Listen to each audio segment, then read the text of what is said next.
한번 따라합니다. 위의 것을 찾으라. 위의 것을 찾으라. Set your hearts on things above. 우리의 땅에 있는 것이 아니라 하늘에 있는 것을 찾으라 하는 말씀입니다. 하나님의 말씀 위에 은혜를 주시게 되기를 간절히 소원합니다. 이 아침에 우리가 대하는 골로새서는 저자인 바울 사도가 골로새 교회에 보낸 서신서입니다. 바울 사도가 이 편지를 쓸 때에 로마 감옥에 갇혀 있다고 해서 골로새서는 에베소서, 빌립보서, 빌레몬서와 함께 옥중 서신이라고 불립니다. 골로새서는 이전에 터키라고 불렸던 곳에 있던 도시인데 지금은 튀리키에라고 불리우는 나라에 속한 땅입니다. 그 불모의 땅에 골로새 교회가 세워졌는데 바울 사도는 그의 세 번째 선교 사역을 통해서 누구보다 에바브로디도라고 하는 제자를 통해서 이 교회를 개척해서 세우게 됩니다. 문제는 골로새 교회에 이단에 속한 자들이 스며들어 구원을 얻으려면 예수님 외에 다른 무엇인가를 추구해야 된다고 가르침으로 교회 자체가 혼란해지게 되었다는 겁니다. 그렇지 않아도 골로새 교회와 같은 초대교회 당시에는 율법을 지킴으로 구원을 얻는다고 가르치던 율법주의가 있었고 사람이 지니고 있는 상식에다가 영적인 지식이 더해질 때 구원을 얻는다고 가르치는 영지주의자와 같은 이단 사상이 교회들을 상당히 어지럽히고 있을 때입니다. 질문을 합니다. 여러분의 생각은 어떠합니까? 여러분이 구원을 받는 데 있어서 예수님을 나의 주님과 구주로 믿는 것만으로 충분하다고 생각하십니까? 아니면 구원을 받는 데 있어서 아직도 무언가 더 해야 된다고 생각을 하십니까?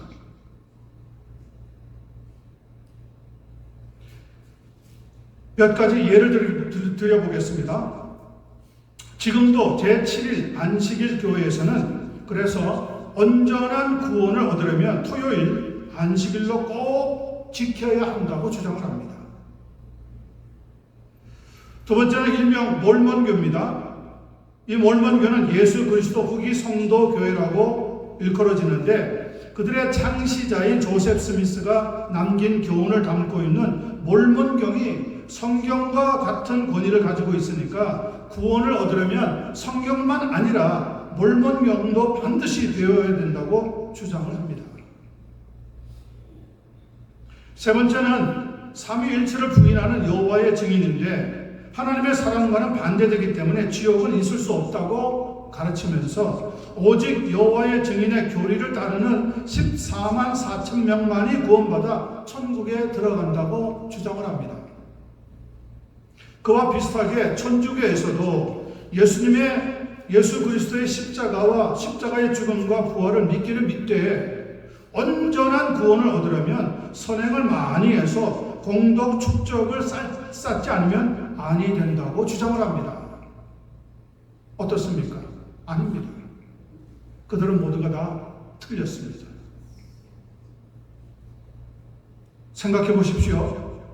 예수님이 십자가상에서 돌아가실 때 마지막으로 하신 말씀이 무엇입니까? 다 이루었다 하는 말씀을 남겨주셨습니다. 다른 말로 하자면 다 끝났다는 이야기입니다. 혹은 다 마쳤다고 말할 수 있습니다. 그 말은 곧 예수님께서 십자가에서 죽으심으로 우리의 구원을 완성하셨다고 하는 의미를 주고 있는 겁니다. 80% 혹은 90% 완성이 아닙니다. 99%의 완성도 아닙니다. 100% 완벽한 구원을 십자가에서 예수님이 죽으심으로 완성하셨다는 겁니다. 그런데 무슨 안식일을 지켜야 합니까? 그런데 무슨 몰몬경을 배워야 합니까?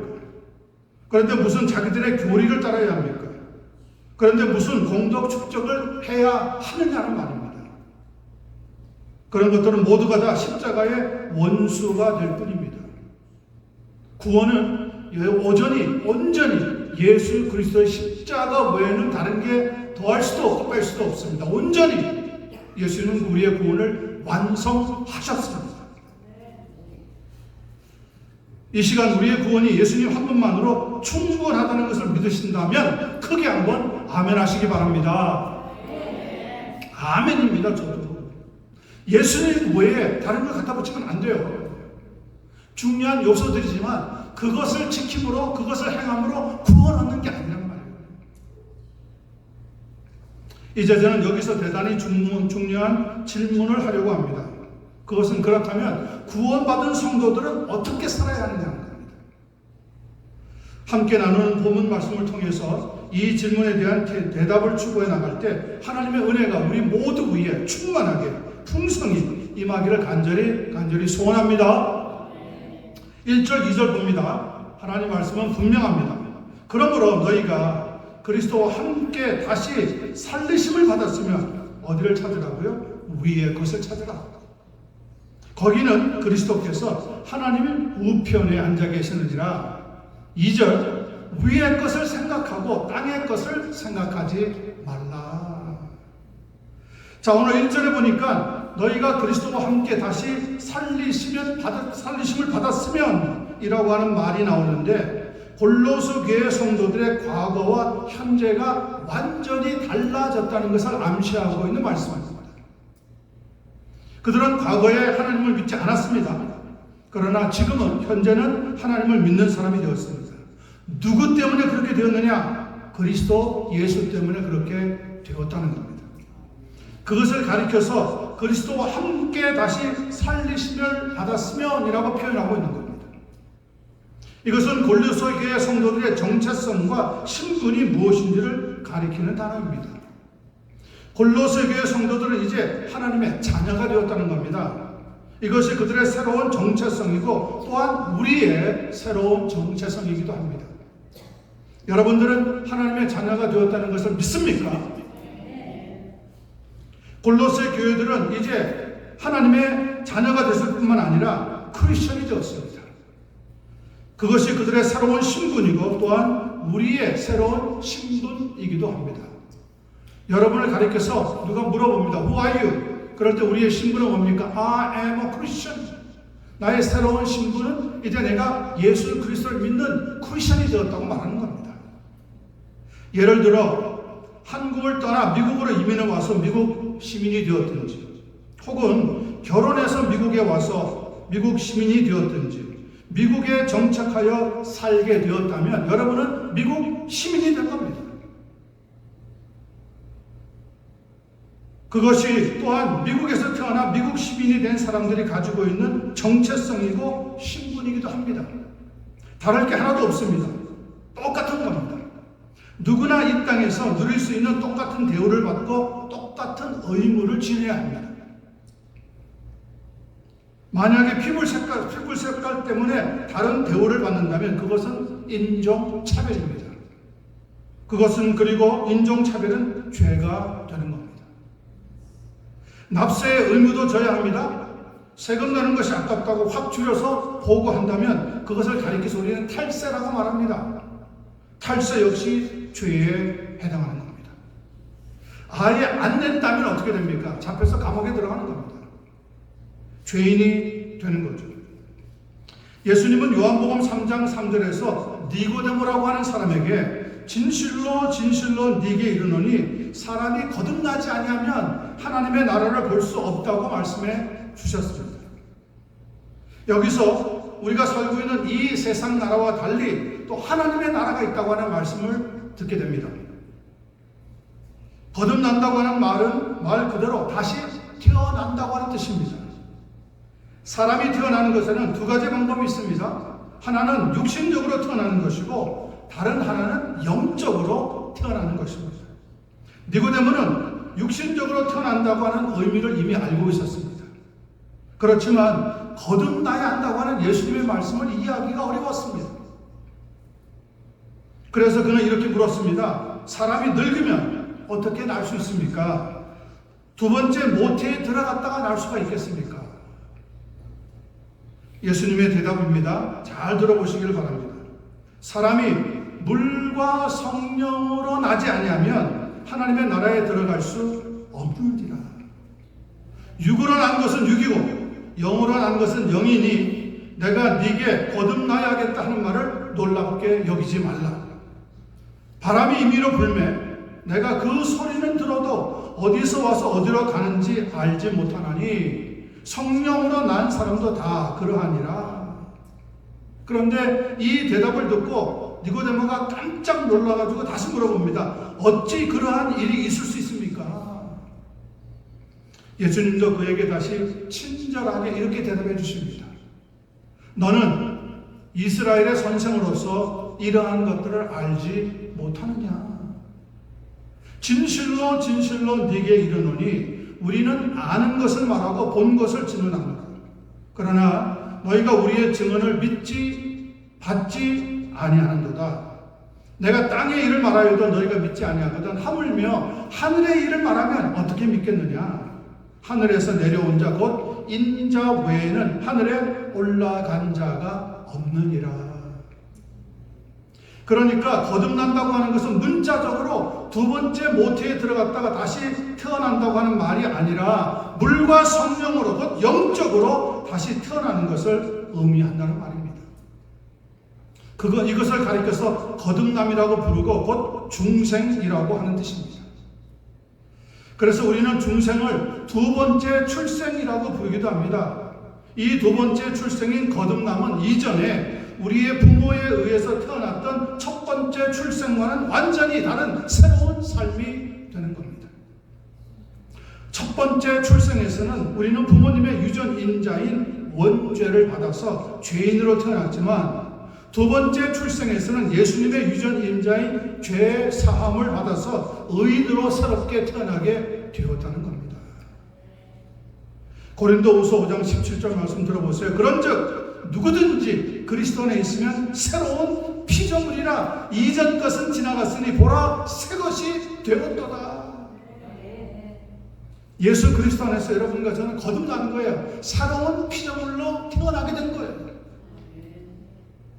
그리고 이 일의 결정적인 역할을 담당하시는 분은 바로 다름 아닌 성령이 하시는 겁니다. 고린도전서 12장 3절입니다. 그러므로 내가 너희에게 알리노니 하나님의 영으로 말하는 자는 누구든지 예수를 저주할 자라 하지 아니하고 또 성령으로 아니하고는 누구든지 예수를 주시라 할 수 없느니라.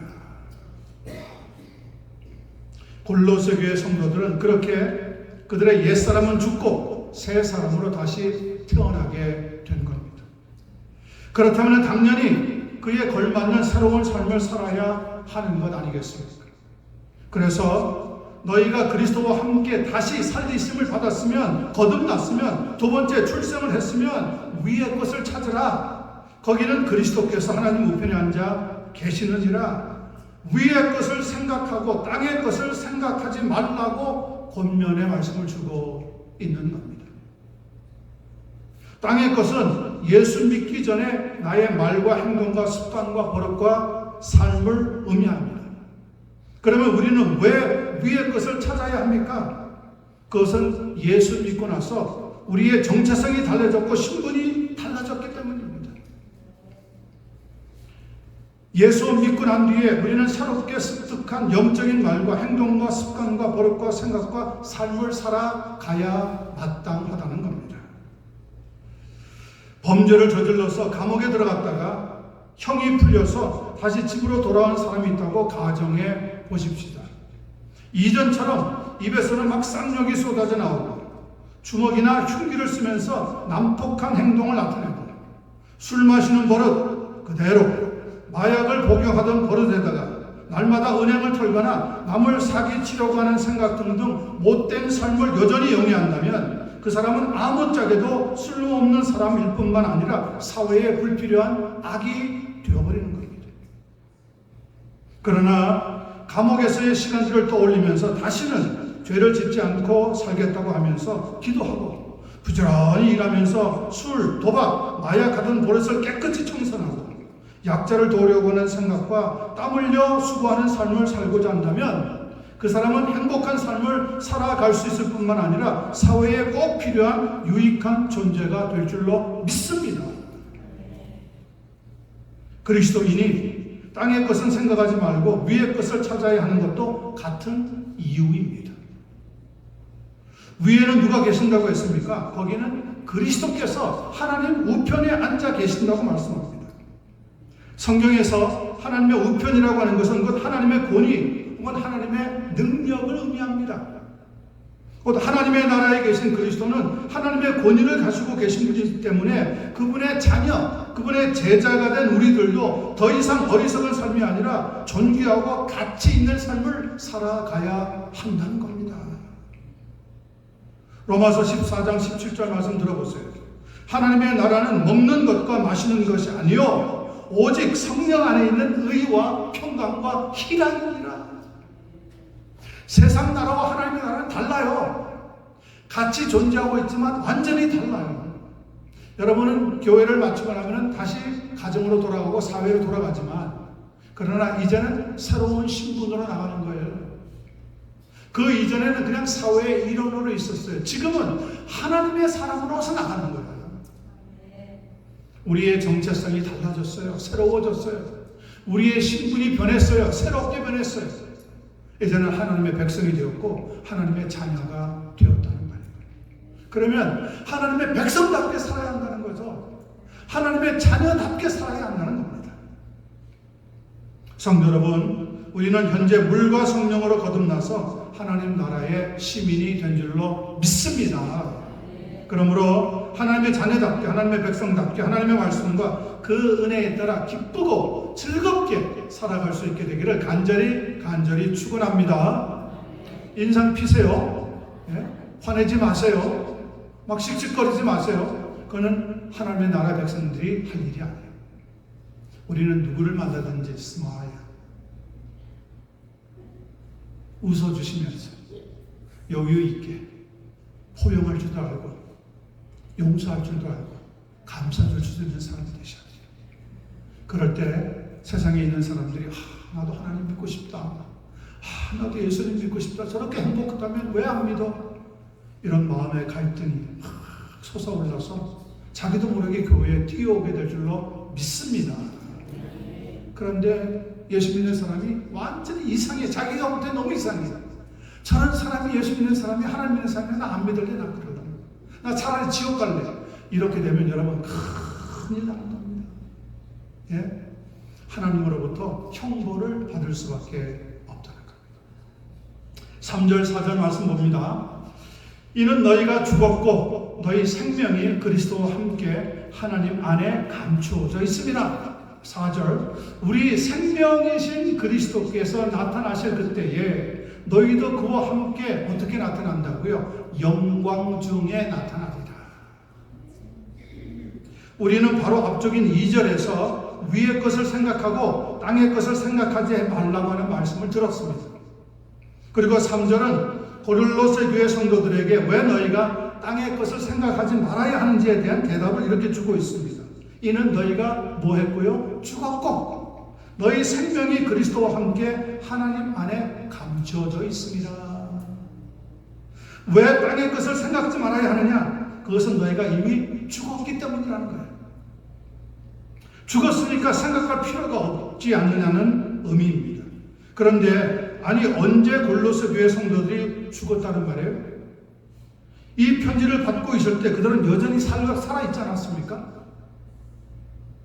갈라디아서 2장 20절 말씀 들어보세요.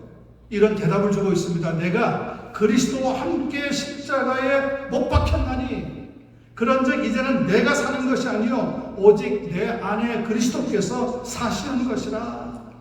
그 말은 그리스도가 십자가에 못 박히실 때 나도 함께 못 박혔다는 거예요.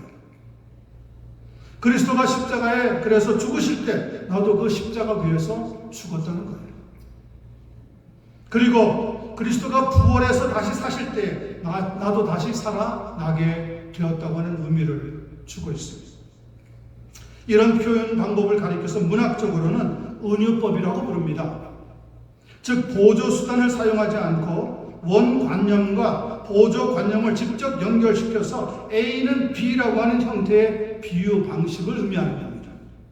예를 들어 역사의 능선 혹은 마음의 거울 혹은 인생의 바다, 5월은 계절의 여왕과 같은 표현이 바로 은유법에 해당하는 단어들입니다.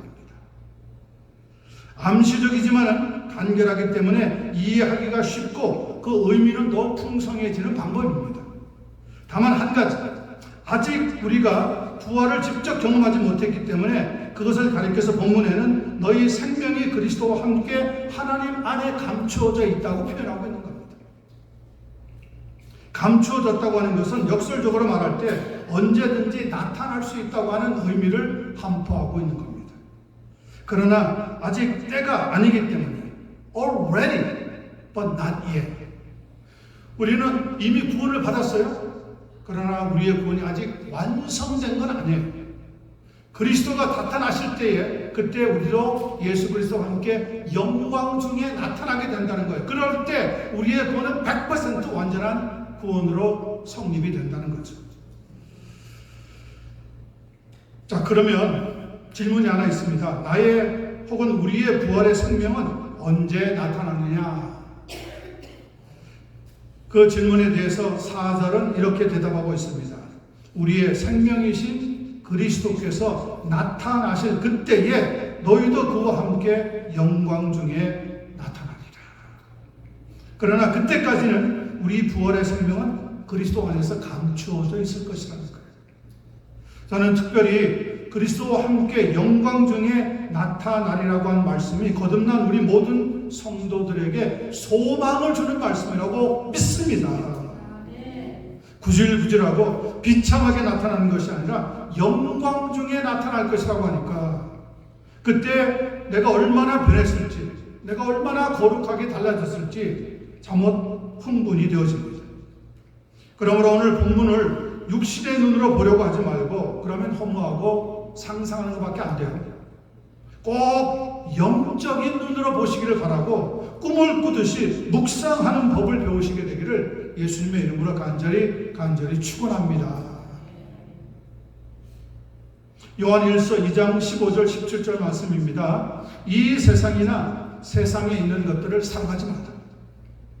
누구든지 세상을 사랑하면 아버지의 사랑이 그 안에 있지 아니하니 이는 세상에 있는 모든 것이 육신의 정욕과 안목의 정욕과 이생의 사랑이니 다 아버지께로부터 온 것이 아니요 세상으로부터 온 것이라. 이 세상도 그리고 그 정욕도 지나가되 오직 하나님의 뜻을 행하는 자는 영원히 거하느니라. 여러분, 하나님의 뜻을 행하려고 힘쓰시는 한 분 한 분 되시기를 바랍니다. 세상적인 관점에서 본다면 예수 그리스도는 죽었습니다. 지금 어디에 있는지도 모릅니다. 아니, 알 수도 없습니다. 그러나 영적인 관점으로 본다면 그리스도는 지금 하나님의 우편에 앉아 계시는 겁니다. 더 이상 십자가에서 죽으셨던 그런 초라한 모습이 아닙니다. 하나님과 함께 누렸던 권세와 능력과 존귀와 거룩을 다시 다 회복하셔서 영광스러운 모습으로 그 보좌에 앉아 계시다는 겁니다. 만약 지금 우리가 예수 그리스도의 그 영광의 모습을 볼 수만 있다면 여러분, 우리의 삶은 달라질 겁니다. 지금 살고 있는 방법으로 안 살 겁니다. 혹시 하나님이 예수 그리스도의 그 영광스러운 모습을 볼 수 있도록 허락을 해주신다면 아마 여러분들도 예수님 같이 살려고 애를 쓰게 될 겁니다. 우리가 느끼지 못하고 제대로 보지 못하니까 못 따라가고 있는 것뿐이에요. 그래서 믿음 생활을 해야 하는 거죠. 그래서 하나님의 아들을 아는 것과 믿는 것에 하나가 되어서 그리스도의 장성한 분량에 이르는 성숙한 믿음의 성도가 되면 하나님의 영광을 바라보게 됩니다.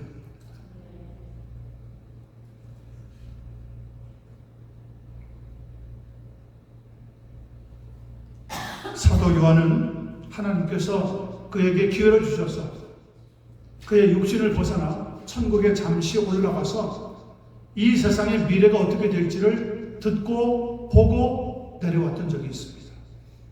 그때 그가 하나님의 나라에 들어갔을 때 성경에 보니까 하나님 앞에 모여있던 천군 천사들이 감사와 찬양을 우리 주님께 이렇게 마음껏 드리는 것을 들었다고 합니다. 요한계시록 5장 11절로부터 14절에 나오는 말씀입니다. 내가 또 보고 들으매 사도 요한이 직접 보고하고 우리에게 고백하는 내용입니다. 보호자와 생물들과 장로들을 둘러싼 많은 천사의 음성이 있으니 그 수가 만만이요 천천이라. 큰 음성으로 이르되 죽임을 당하신 어린 양은 능력과 부와 지혜와 힘과 존귀와 영광과 찬송을 받으시기에 합당하시다 하더라. 내가 또 들으니 하늘 위에와 땅 위에와 땅 아래에 또 바다 위에와 그 가운데 모든 피조물이 이르되 보호자에 앉으신 이와 하나님이시죠. 성부 하나님. 보호자에 앉으신 이와 어린 양에게 찬송과 존귀와 영광과 능력을 세세토록 돌릴지어다 하니 내 생물이 이르되 아멘 하고 장로들은 엎드려 경배하더라. 영적인 눈으로 하나님의 영광을 보고 하늘나라의 거룩함을 보면 거기에 도취되어서 나도 거룩한 사람으로 하나님의 영광 중에 살고 싶은 마음으로 충만하게 채워지게 된다는 거예요. 그런데 자꾸 세상을 바라보고 사람 바라보니까 그 사람들이 추구하고 있는 것만 자꾸 욕심을 내게 되는 거죠. 욕심내다가 어느 날 결국 우리의 삶이 땡 하고 종을 치면 죽는 것밖에 안 나요. 그렇게 허무하게 죽을 수 없다는 거죠. 새로운 피조물, 그리스도 안에서 생명을 다시 얻게 되어서 두 번째 출생한 하나님의 사람들은 그렇게 시시하게 살다가 생을 마칠 수 없다는 거예요. 하나님의 보호자의 오른편에 앉아 계시는 그 예수 그리스도의 영광을 바라보고 그가 다시 나타날 때 우리도 그 영광에 동참하여서 거룩한 모습으로 나타날 나의 미래를 생각하고 기도하고 묵상하고 믿음으로 나아갈 때 우리의 삶은 지금보다 한층 더 변화된 가치 있는 그런 삶을 살아가게 될 줄로 믿습니다. 육신의 눈이 아니라 영적인 눈을 뜨려고 애를 쓰는 한 분 한 분 되었으면 좋겠습니다. 그리고 우리는 나중에 우리 주님과 함께 영광적에 나타나게 될 것을 분명히 믿습니다. 지금 혹시 겪고 있는 불편과 아픔이 있다면, 고통과 외로움이 있다면, 슬픔과 실패가 있다면, 또 나아가서 좌절과 허무가 있다면 거기에서 속히 벗어나서 그 심령이 하늘의 소망과 평강으로 가득 충만하게 채워지게 되기를 예수님의 이름으로 간절히 축원합니다. 5절 6절 마지막 말씀을 살펴봅니다. 그러므로 우리는 하늘에 속한 존재이기 때문에 그러므로 땅에 있는 지체를 죽이라. 곧 음란과 부정과 사욕과 악한 정욕과 탐심이니 탐심은 뭐라고요? 우상 숭배니라. 그리고 6절 이것들로 말미암아 뭐가 임합니까? 하나님의 진노가 임하느니라. 조금 전에 우리는 땅의 것을 생각하지 말라고 하는 말씀을 들었습니다. 그런데 본문 5절을 보니까 아예 땅의 지체를 죽이라고 말씀하고 있습니다. 여러분, 암이 생기면 어떻게 살아날 수 있습니까? 암세포를 죽여야 사는 거예요. 병이 생기면 그 병이 말라버리든지 죽어야 사는 거예요. 죽지 않고 덧나가지고 계속 괴롭히면 더 고통을 당하고 더 힘들어지게 되는 거예요. 우리는 새로운 생명을 받았기 때문에 땅에 속해 있는 지체는 아예 죽여야 된다는 거예요. 그래야 진짜 살아날 수가 있다는 거죠. 5가지로 죽여야 하는 땅의 지체를 설명하고 있습니다. 곧 음란과 부정과 사욕과 악한 정욕과 탐심이라고 말씀합니다. 더 나아가서 이 탐심을 가리켜 우상 숭배라고 해석하고 있습니다. 첫 번째, 음란이라고 하는 걸 생각합니다. 일반적으로 성적인 욕심을 가리킵니다. 죽이랍니다. 두 번째, 부정입니다. 이것은 도덕적인 범죄에 대한 욕심을 가리킵니다. 죽이라는 거예요. 세 번째, 사욕입니다. 개인적인 욕심, 개인적인 성적인 욕심을 가리킵니다. 죽여야 된다는 거예요. 네 번째는 악한 정욕입니다. 이것은 갖가지 종류의 우리의 욕심들을 말합니다. 이것 역시 죽여야 한다는 거예요. 5번째는 탐심입니다. 이것은 이득에 대한 욕심을 가리킵니다. 이것도 죽여야 한다는 거예요. 그렇지 않고 내버려두면 어떤 결과를 맞이하느냐? 6절은 이렇게 경고하고 있습니다. 이것들로 말미암아 하나님의 진노가 임하느니라. 이런 것을 가리켜서 인과 논증이라고 부릅니다. 즉 곧 원인과 결과의 법칙이라는 겁니다. 이 세상에서 발생하고 있는 모든 것에는 우연히 되는 일이 없다는 거죠. 반드시 원인이 있기 때문에 결과가 있다고 하는 해석입니다. 오늘 본문만 보자면 이 법칙이 그런데 맞는 것 같습니다. 바울 사도는 이 세상을 어지럽히는 원인으로 음란, 부정, 사욕, 악한 정욕, 그리고 탐심을 꼽고 있습니다. 그래서 그 결과 그것을 죽이지 아니하면 이 땅에 하나님의 진노가 임하게 된다고 경고하고 있는 것이죠. 특별히 그 중에서도 문제가 되는 것은 탐심, greed라고 하는 겁니다. 그래서 이 탐욕스러운 욕심을 가리켜서 우상숭배라고까지 지적하고 있습니다. 요즘 우리는 새벽기도의 시간에 여호수아서를 강의하고 있습니다. 그런데 고대 사회의 교통과 무역과 경제의 중심지였던 여리고성을 함락시키고 승리했던 이스라엘 군사들이 그보다 훨씬 적은 아이성에 올라갔다가 36명이나 죽고 언덕 아래로 쫓겨 내려가는 수치스러운 패배를 경험하게 됩니다. 그 원인을 살펴보니까 아간이라고 하는 한 사람이 여리고성에서 탈취한 소득물 중에서 외투 한 벌과, 지금으로 말하자면 밍크 코트 하나입니다. 외투 한 벌과 은화 200개, 그리고 금덩어리 하나가 탐이 나서 훔쳐가지고 자기 장막 안에 가져가서 땅에다가 깊이 파묻어 두었다는 거예요. 그게 문제로 드러났습니다. 결국 자신만 아니라 자기 자녀들과 가지고 있던 모든 것을 빼앗기고 불태워 죽이게 됐는데, 그곳 이름을 가리켜서 아골 골짜기, 곧 슬픔의 계곡 혹은 괴로움의 계곡이라고 불리게 되었다고 말씀하고 있습니다.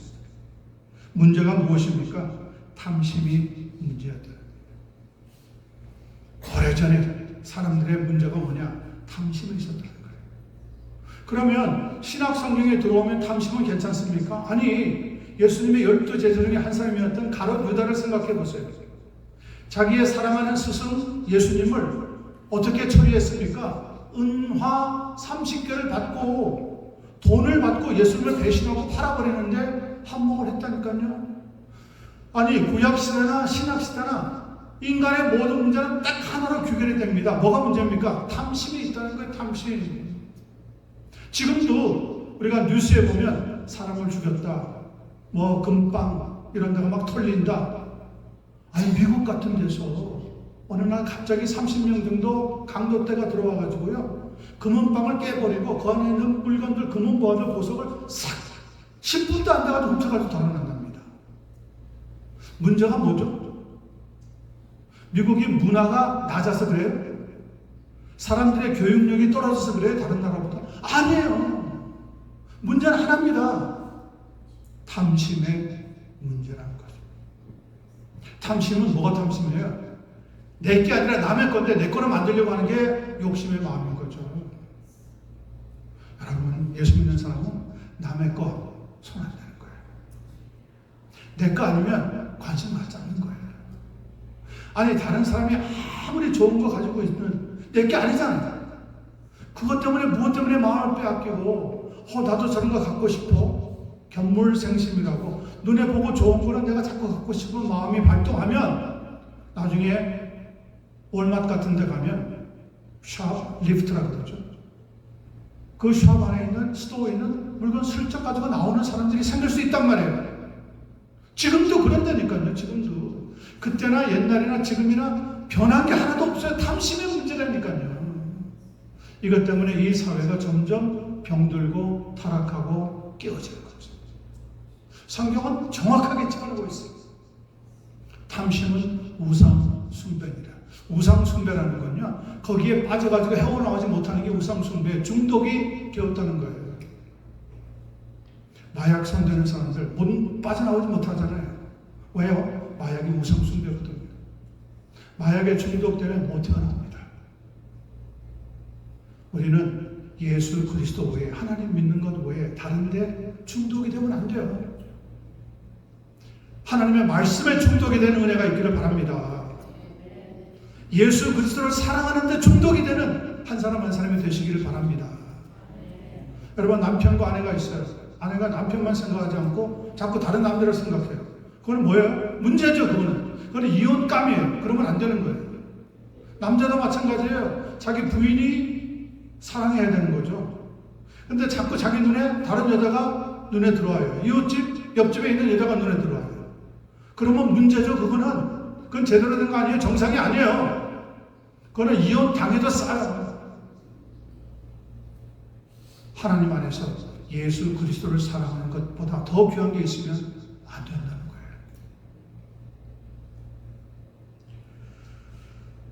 우리가 알고 있는 10계명의 10번째 내용도 생각해 보시기 바랍니다. 내 이웃의 집을 탐내지 말라. 네 이웃의 아내나 그의 남종이나 그의 여종이나 그의 소나 그의 낙이나 무릇 네 이웃의 소유를 탐내지 말라. 탐심의 문제를 딱 건드리고 언급하고 있잖아요. 그리고 잠깐 7절로부터 10절 말씀도 우리가 약간 본문이 아니지만 살펴보기를 바랍니다. 이런 말씀이 기록되어 있습니다. 너희도 전에 그 가운데 살 때에는 그 가운데에서 행하였으나, 우리가 예수 믿기 전에는 우리도 탐심을 가지고 살았다는 거예요. 욕심을 내고 살았다는 거예요. 이제는 너희가 이 모든 것을 벗어버리라. 왜? 우리의 정체성이, 우리의 신분이 달라졌으니까. 이제는 하나님의 백성이 되었으니까. 이제는 하나님의 자녀가 되었으니까. 하나님의 사람답게 살아야 마땅하다는 거지. 미국에 건너오셔서 미국 시민이 되었으면 미국 시민답게 살아야 되는 거지. 자꾸 한국 그리워하고 한국 사람 좋아하고 한국 드라마만 보고 여기에 대해서는 관심이 없고 기도도 안 한다. 그런 건 잘못된 거예요. 그러면 왜 미국 시민이 되고 서약을 한 거예요? 그러면 안 되는 거죠. 생각할 수 있어요. 그리워할 수 있어요. 그러나 그것은 묻어두는 거예요. 이 땅을 살아갈 때 우리가 하나님의 사람이 되었으면 이 세상에 살아요. 이 사람이 좋은 거 있는 거 알아요. 그래도 그건 묻어두는 거예요. 우리는 하나님의 나라에 관심을 가져야 하는 거예요. 세계가 달라졌잖아요. 내 신분이 새로워졌단 말이에요. 너희도 이전에 그 가운데 행하였으나 이제는 너희가 이 모든 것을 벗어버리라. 곧 분함과 노여움과 악의와 비방과 너희 입에 뭐라고요? 부끄러운 말이라. 옛날에는 우리 입으로 막 지저스 막 어쩌고 저쩌고 했어요. F자를 써가지고 막 욕을 했어요. 그런 부끄러운 말들을 다 벗어버리라. 왜? 우리는 하나님의 사람이 되었어요. 너희가 서로 거짓말을 하지 말라. 거짓말은 하나님 믿지 않기 전에 사는 사람들의 특징이에요. 예수 믿는 사람들은 거짓을 말하는 게 아니라 진리를 말하는 사람들이에요. 그러면 우리는 진실하게 살아야 되는 거예요. 다른 사람들도 인정할 수 있는 사람이 되어야 돼요. 예수 믿는 사람은 달라. 저 사람이 하는 말은 믿을 수 있어. 이렇게 되어야 마땅하다는 거예요. 옛사람과 그 행위를 벗어버리고 새 사람을 입었으니 이는 자기를 창조하신 형상을 따라 지식에까지 새롭게 하심을 입은 자니라. 누가요? 크리스천이죠. 하나님의 사람들. 우리의 지식에까지 완전히 새롭게 변화가 일어났어요. 이제는 더 이상 땅의 것을 추구하지 않냐고 위의 것을 추구하는 신령한 사람, 거룩한 사람이 되었다는 거죠. 우리 입에 부끄러운 말, 또 서로 거짓말하는 것도 하지 말라고 경고하고 있습니다. 그것이 원인이 되면 하나님의 진노가 이 땅에 임할 수 있기 때문이라는 겁니다. 예수의 사람들의 특징은 범사에 감사하는 사람이 있습니다. 우리는 지금 구원의 단계 가운데서 성화의 과정을 지나가고 있습니다. We are going through the process of sanctification. 우리는 to be more glorious like our Lord Jesus Christ. 우리는 좀 더 하나님 앞에 거룩한 사람으로 지금 성화되고 있는 과정에 있어요. 약간 실수는 있을 수 있습니다. 잘못을 범할 때도 있습니다. 그래도 우리는 고울이 이제는 변하지 않는다. 예수 그리스도 같이 닮아가는 거예요. 예수님이 닮아가는 거예요. 그러므로 어떤 형편이든지 자족하는 일체의 영적인 비결을 배워서 여러분 하나님께 영광을 돌리게 되길 바라고요. 우리 자신에게는 복과 은혜가 가득 충만하게 채워지는 그런 삶이 이루어지게 되기를 우리 주님 예수님의 이름으로 간절히 축원합니다.